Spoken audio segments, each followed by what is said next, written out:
Lecture 9-2, Inflation. In the first half of Lecture 9, we covered how money is created and how the money supply grows or contracts. So the next question is why we should care about that. And these pictures answer that question in one word.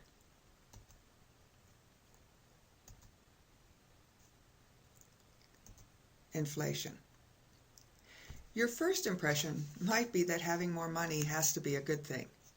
There's an old saying that you can never be too thin or have too much money, which turns out to be wrong on both counts. The too much money part, especially when we're talking about the economy as a whole, rather than the income of an individual.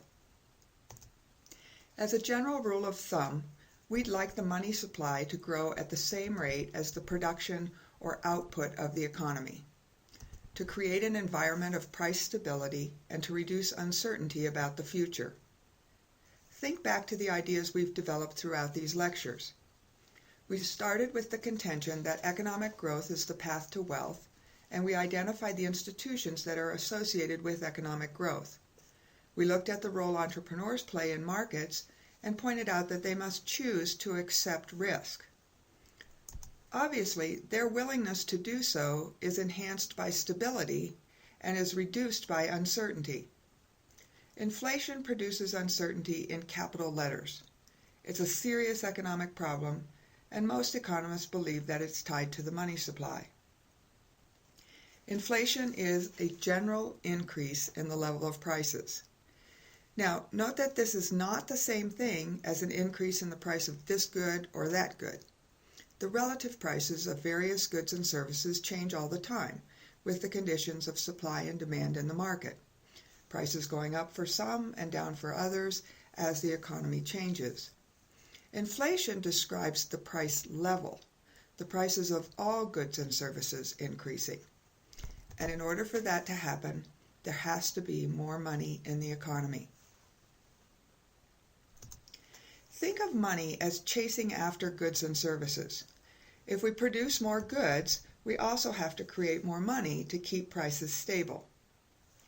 Here's a really oversimplified example. Imagine a minuscule economy that only produces one donut and has a money supply of 10 cents. The donut sells for 10 cents. If the economy grows and produces 2 donuts, in order for donuts to continue to sell for 10 cents, the money supply of our mini economy must increase to 20 cents. And this is where, if you remember, the Fed comes in. What if the Fed increases the money supply to 50 cents and there are still only 2 donuts to buy? Right, the price will go up to 25 cents a donut. But a donut is still a donut is still a donut. Sustained periods of inflation occur when the money supply increases faster than the output of goods and services. Now, this might seem like it's no big deal. So the producers can charge higher prices. Then they have more money to spend, they should be happy, and they can pay their workers more too. But remember that the things that the producers are buying are also increasing in price, as are the goods and services workers are buying. They're not happy, unless their wages are rising at the same rate as inflation. And history tells us that while that might happen for a while, the wages don't keep up. It's kind of like running in place or even going backward. You continue to work hard at your job, but you can't buy as much this year as you did last year because the prices are going up.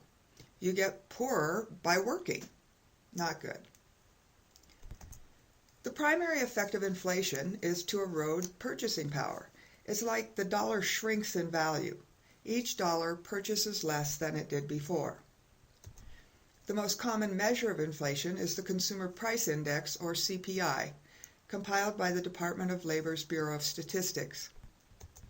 The CPI is calculated from the changing prices of the items in a so-called market basket of goods and services that consumers commonly buy. The Bureau of Statistics compares the price of the basket in the current year to the price in a chosen base year. The equation for the CPI is current price divided by base year price times 100. Notice that if the base year is the current year, the top and bottom prices in the equation are the same, so the index is 100. Knowing that the base year equals 100 then, we look for how the index of the current year changes from 100. So let's suppose that the index this year is 125. That means that since the base year, the index has increased 25 points. Prices have increased overall by 25%. The 25% change in the index is referred to as the inflation rate. Is 25% good or bad? Well, that depends on how long it's been since the base year. Inflation of 2 to 3% is considered normal. So if the 25% change took place over 10 years, inflation is low. No problem. But what if the 25% increase took place over 3 years? Inflation of over 8% a year? That's not a good thing. You'd have to get an 8% raise every year just to keep your lifestyle the way it was. Like that's going to happen. This is the running in place analogy we mentioned earlier. We need to point out that while lots of time and effort are spent calculating inflation, it's not an exact science. You only need to look at your own lifestyle to convince yourself that, first, the market basket of goods and services that we bought in 1990 looks very different than the basket we've purchased this year. So, clearly there are discrepancies. Nonetheless, the CPI is still the most reliable indicator that we have. Our fear of inflation is based on historical experience of its effects and alterations in people's behavior. Inflation encourages people to spend rather than save, and it erodes the value of savings accounts. A month ago, the $2,000 you saved was enough for a new computer. A month later, the price tag's $2,200. Your savings account used to be worth a computer, and now it's not. Makes you not want to save, doesn't it? Right, I'm with you. Pull out the credit card and buy it now. Problem is that savings is vital to investment and economic growth, so discouraging savings is definitely not a good thing. Now, think about people living on fixed incomes. They suffer a lot during inflation. Same apartment, same food, same car, but rent, meals, and gas are more highly priced. Lenders don't like inflation any more than savers. When there's unexpected inflation, lenders are repaid with dollars that buy less than the dollars they loaned.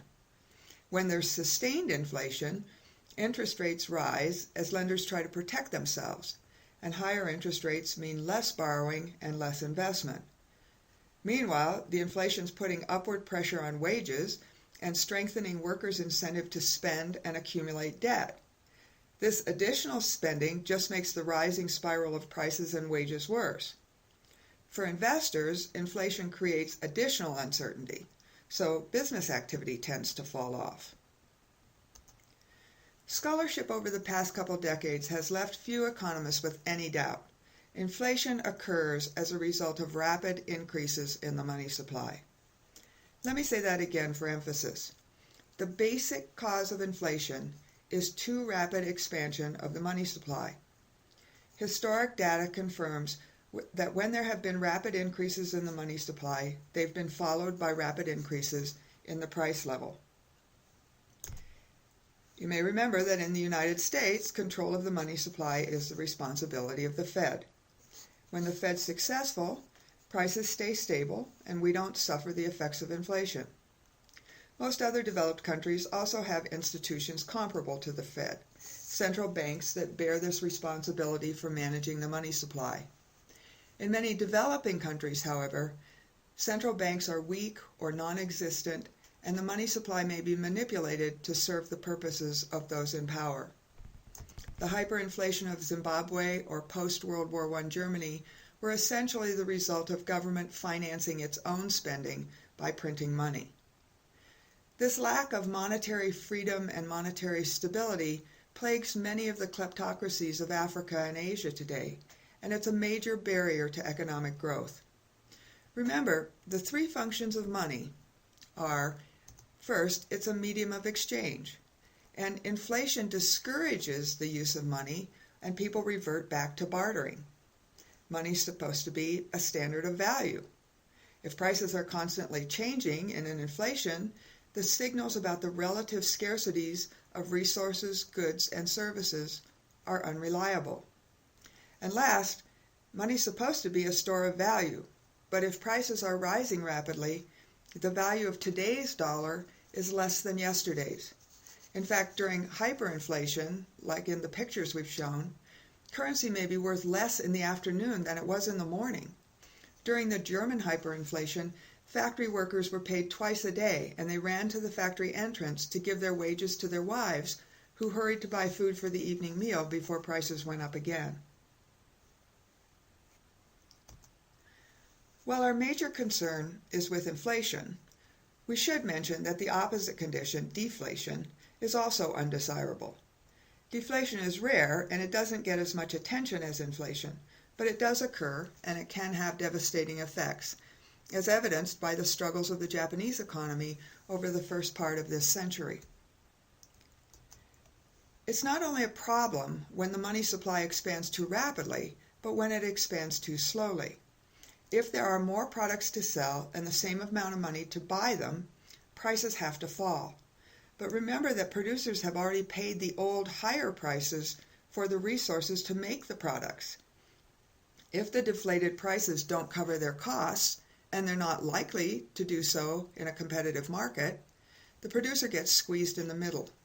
Businesses fail, workers lose their jobs, and spending falls farther. Deflation can spiral downward just as inflation spirals up. So the Fed needs to walk a fairly tight rope in its management of the money supply, holding inflation down while at the same time offering business a clear view of the future and enough money in the system to keep interest rates low enough to encourage investment in the creation of new products and new jobs. To be sure, there's ongoing debate about how well the Fed discharges its duties, and even over whether we would be better off without the Fed. We'll provide some readings on those topics in the lesson. As we leave this topic, let's highlight the key points on money, banking, and inflation. First, money's an innovation, and it boosts the wealth-creating power of markets by reducing the costs of exchange. Money is created by the lending operations of commercial banks. Inflation, an increase in the general price level of an economy, results from the money supply growing faster than production.